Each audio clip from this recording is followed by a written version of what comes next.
Nandito na naman tayo ngayon mga babes na sa ating stalking time. So alamin natin ano bang sitwasyon ngayon no, for your person on your mind.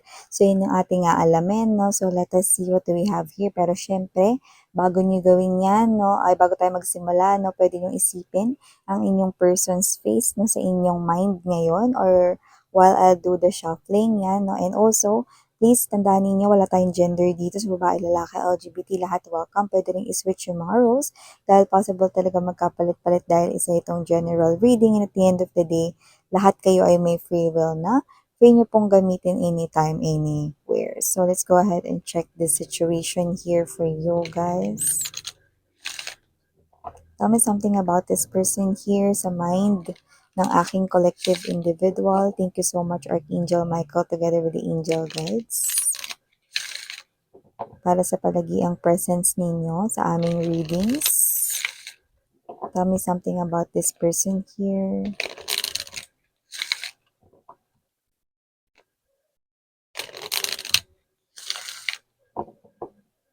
Okay.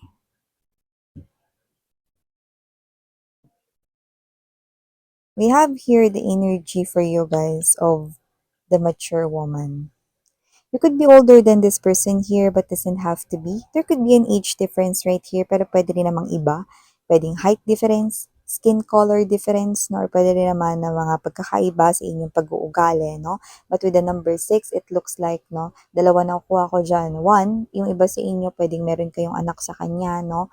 Or, pwedeng yung iba ngayon, may energies na nagdadalang tao ngayon, no? Pwedeng kayo yon or yung person ninyo, no? Kaya just take only what resonates, no? Pero meron din ditong high energy na yung number 6 means that you think that this person here is your soulmate or this person here could be thinking na ikaw ang kanya ritong soulmate, no? So definitely, there's strong magnetic attraction, yun ang nakikita natin dito. And we also have here the energy of a child. Si kakabanggit ko lang, no?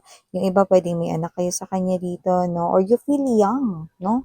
You feel na para kayo ditong nagbalik sa pagkabata ninyo, no? Especially if you are older than this person here, no? But not really malaki yung inyong agwat, if ever man merong agwat, no?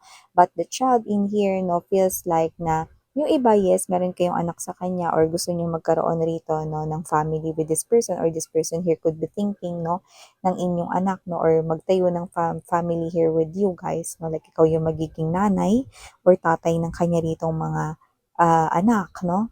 So, nakita ko rin yun dito, no, but others of them could be single dad or single mom at gusto nila na ikaw yung tumayong nanay at tatay ng kanilang mga children, no. So, yung iba naman, you feel happy whenever you're around with this person or this person here feels happy whenever he or she ay nasa paligid ka niya, no? Ganong klase ng energy, no? Parang bumabalik siya sa pagkabata, no? Parang nandun siya sa teenager vibe, no? Like yung feel ng fresh love, no? Like parang first love yung feeling, no? Yung datingan, no? So intense, no? And we also have here number 2, main female, yan. So, kung sino man tong energy na to na dalawang nakikita ko rito, possible na meron dito mga babes na energy ng isa pang like third person, no? There could be someone else right here na nag-interfered sa inyong connection. Could be a third party na tao yon. Pwedeng lumalabas yun mga babes so na posibleng naagawan kayo rito ng pwesto. So kung sino man siya, pwedeng yun ang naipalit sa inyo nitong tao na to, no, ng person na iniisip ninyo ngayon kasi may lumabas ditong isa pa, no, na karakter, no? At kung sino man siya mga babes na yun ang posible na naging number 2 niya dito, no? Alam naman natin na ayaw natin ng numbering. Kasi pag may number 1, siguradong may number 2 at baka may number 3 pa nga. Pero dito nakita ko, no, wala namang number 3. Pero nakita ko dito mga babes, no, na meron din ditong energy ng very strong pangalawa. So kung sino man to, pwedeng siya yung nilipatan ritong bahay, siya yung mistress, siya yung kabit, siya yung naging third party dito. And we have here this gift. Yan, no? So, nakita ko dito na posibleng tong person na to na iniisip mo, excuse me, ngayon, no, is posibleng coming in. Yeah! Okay, we just got the word chance. Yan, no? So, this person right here could be asking for some kind of another chance here with you guys at posibleng may dala siya ritong gift, no? Present, no? And it's glittery gold. So, posibleng yung kanya ritong gift sa inyo, no? Is posibleng yung bagay na alam niyang pinakagusto mo, yung bagay na alam niyang pinaka hindi mo tatanggihan at yung bagay na alam niya na posibleng magkaroon ng chance na makipag-usap ka sa kanya, no, at makinig ka. So, kung ano man yan, ikaw ang nakakaalam nun. So, this person here could be thinking and seeing someone here spending some time alone. Nandun lang siya, kwarto man yun, pero mukhang ang itsura ay bahay, tahanan, no. So, posibleng siya ay nasa loob ng kanyang bahay or kwarto, no, at nag-iisip rito, no, kung ano yung mga sasabihin niya sa'yo. Kasi itong gift na ito, itong present na to, kilalang kilala ka na kasi niya.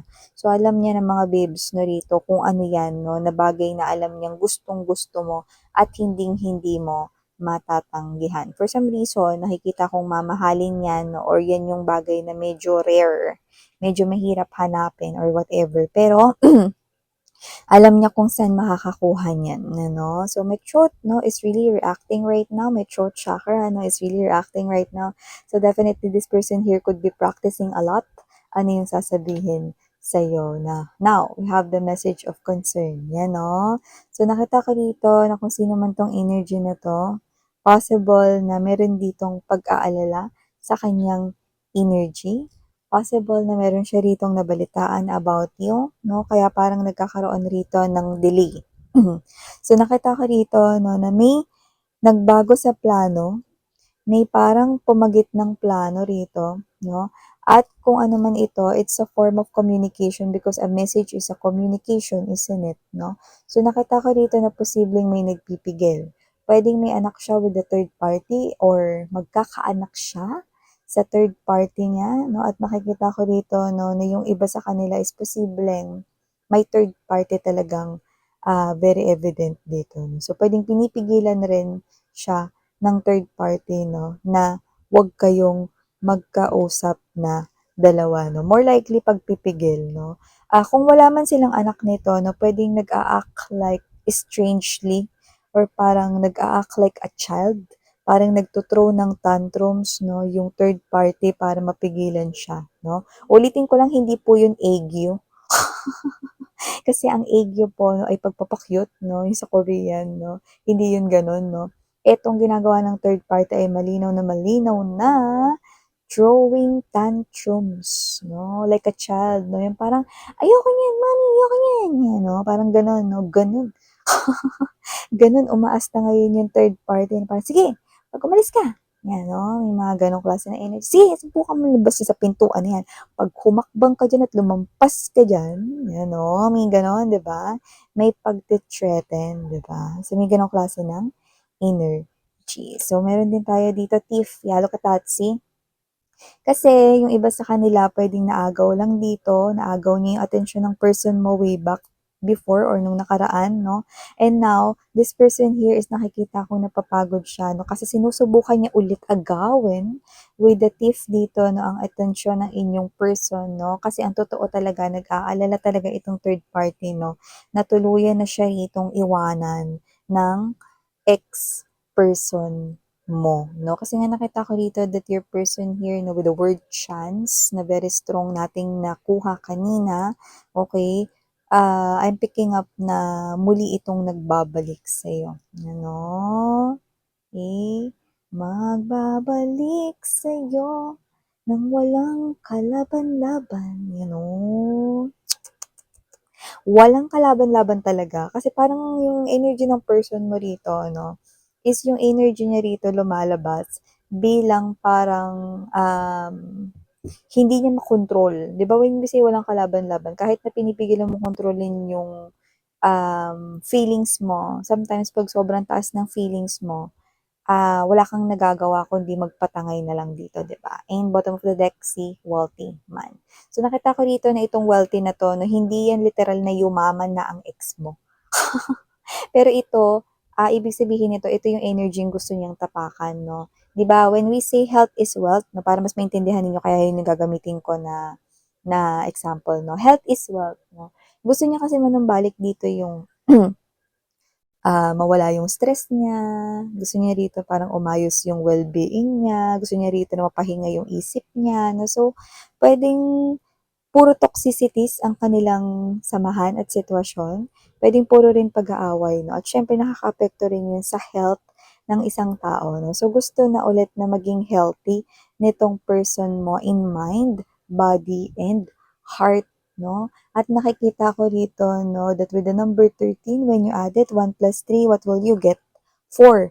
And 4 in the spiritual world means family, support 'no, yung tunay na pamilya 'no, ikaw yung iniisip niya rito, yung tunay na suporta, ikaw yung iniisip niya rito 'no. So your person right here wants to have that healthy life, wants to live healthy again sa isip, sa puso, at sa kanya ritong whole life, 'yan 'no. So kuha pa tayo ng iba pa rito, you know. So in short, parang sinabi niya rito na parang, magulo sila, hindi sila okay, 'yan 'no. So may gano'n. So this person here could be asking for some kind of a chance.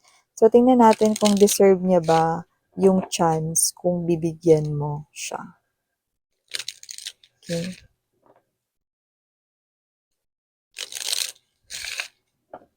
Okay. So let's go ahead, check out other informations. You have here butterfly. See, look at that. Yan, no? The butterfly is the symbol of growth, and this man, this woman who appears to be your ex-lover right here, no, wants growth sa kanyang life, no. So, the butterfly ay very strong symbol of pagbabago. So, talagang may pagbabago, may transformation sa energy ng person mo, no. So, nakikita ko rito na yung kanilang relationship ay hindi nag-e-evolve, pero ang gusto niya rito relationship na mag-evolve to the next phase, no, at magkaroon ng pagbabago ay walang iba kundi ang connection niya here with you, guys, no? So, gusto niya rin ng pagbabago dito sa connection nilang dalawa ng third party, which is, yun yung makascape or makalaya na siya, no, from that um, connection. Gusto niya na mag-separate sila, maghiwalay sila, no, ganon. And we also have here girl talk, no. Yeah, definitely this person here will talk to you. Pero nakikita ko rito na parang kakausapin niya muna rito, no, yung pinaka-main character sa buhay mo 'no, para humingi rito ng basbas, parang gano'n, or parang humingi ng tawad muna 'no. So, yang girl talk na 'yan 'no, I'm seeing a lot of energies 'no, na posibleng yung mga main characters na tinutukoy diyan ay ang mga magulang mo, honey 'no, or kung hindi yung mga magulang mo, pamilya mo, puwedeng kuya mo, ate mo 'no, mga kamag-anakan mo, 'yan 'no. At yung iba 'no, yung sumunod diyan ay ang mga malalapit mong mga friends 'no, sila yung kakausapin rito muna 'no, para humingi ng basbas sa kanila at humingi rin ng kapatawaran 'no. So we have here the coffee cup. See, girl talk with the coffee cup 'no. I'm seeing this ex-lover of yours inviting this important people in your lives 'no, sa isang, pag-uusap. Serious talk, adult communication, puwedeng sa isang restaurant 'no, puwedeng sa isang kainan, puwedeng sa isang coffee house, tea house, milk tea house, you know, name it 'no. Nakikita ko na kung ano man 'yan 'no, yung ise-serve diyan na food, ise-serve diyan na drinks, yun yung favorite ng mga i-i-invite niya rito 'no. So, definitely this is a serious talk. This is something here na dalawa yung confirmation ng communication. So, talagang aayusin niyo muna yung mga, sanga-sanga na nakapaligid sa inyong magulo bago niya kayo rito kakausapin. So, we have here not enough. Yeah, look at that, see? Okay, as you can see, this, uh this quad right here, no, speaks and talks about the third party. So, the butterfly, not enough right here. Yeah, nakikita niya ngayon na hindi talaga enough yung third party, no, para maging happy siya sa kanyang life, no. Plus, hindi nakakatulong kasi alam mo, kung titingnan mo, no, maaaring kung susukatin mo, mas dumami yung eyebags ngayon ng person mo. At saka puwedeng mas pumayat siya kasi may stress siya rito sa kanyang life at yun nga ay ang third party, 'di ba? Yun ang nakikita natin dito and with the hammer nagising na nga siya rito 'no. At nakikita ko rito, alam mo ba hammer is yung gamit 'no para i-rebuild ang isang nasira or i-repair ang isang sirang bagay. So this person right here wants to rebuild that connection sa mga tao sa paligid mo, especially nasaktan niya yung parents mo, yung magulang mo, yung mga magulang mo 'no, nung time na in-entertain 'no, niya ang third party at siya ay, tumawid dito sa akala niya grass was greener on the other side. Pero natauhan na itong person na 'to. So, nakita ko rito na siya na mismo yung gagawa ng paraan 'no, para, maging maayos na rito ang lahat. 'Yan 'no, so may gano'n, okay.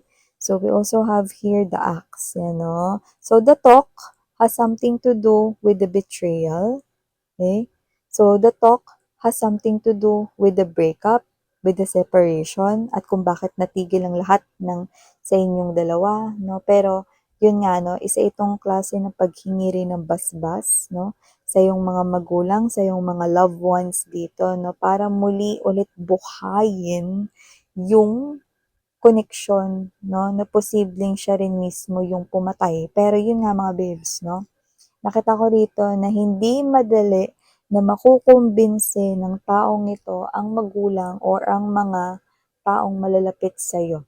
Kaya medyo mahihirapan siya sa parte na iyon, no? See, we have here passion. But this person here, hindi siya titigil, no? Hanggat hindi niya rito nakukuha ang basbas ng mga tao rito sa paligid mo. No? Kumbaga parang ang mangyayari rito, dadaan muna siya no, sa kamay ng mga mahal mo sa buhay, no? Bago siya rito ulit makapag-try, no, na makalapit, no, or makapag-renew ng inyo ritong connection. No? But with the passion, no, this is kind of insane because this person here is someone na gusto niya ditong ipakita this time, no, na talagang nagsisisi na siya rito, no, and gusto niya rito na ipakita talaga sa mga tao sa paligid mo na talagang, very sincere siya at nagbabago na siya dito. So, let's see more.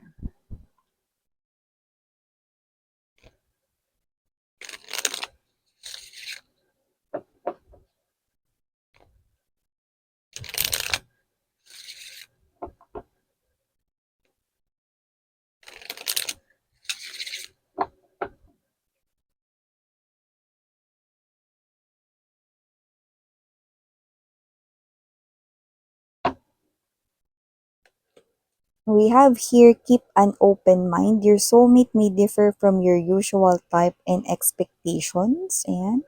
So, posibleng itong person na to no, is talagang sinusubukan niya na maging positive yung kanyang pag-iisip dito, no? At gusto niya dito iparating sa inyo, no, na hindi na siya yung dati, no? Na padalos-dalos sa kanyang mga iniisip at ginagawa, no? At pinag-iisipan niya na ngayon yung mga dapat niya ritong gawin bago niya ito isagawa and at the same time gusto niya rin sabihin sa inyo na nagbago na siya at nag-improve na rin siya rito sa better version ng kanyang self, no? And we also have here, it is safe for you to love, yan, no? So, kung bibigyan mo siya rito ng chance, no? It's a yes because spirits are saying, no, that this person right here is safe para balikan mo no, or ma-inlove ka ulit, no? So, open your heart daw to give and receive the highest energy of all, no? So, makikita mo lang talaga, no, ikaw lang mismo yung makaka-witness kung talagang nagbago siya or hindi, no, and you're gonna witness it right before your eyes, no? And bottom of the deck, we have here for you guys, forgiving and learning, yan, no? So, nakita ko, no, na etong klase ng experience mo na ito, no, with this person is parang itong pagkakahiwalay ninyo at pagkakabalikan ninyo, no, ay isang matibay lamang, no, na pagpapakita na talagang may mga bagay, no, na naayos pa din, no?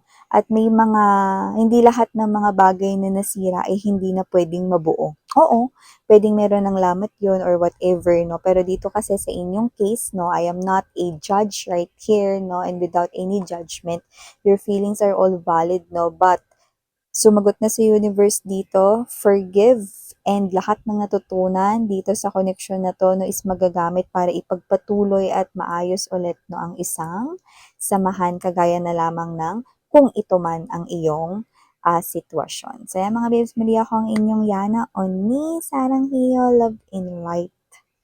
Ano?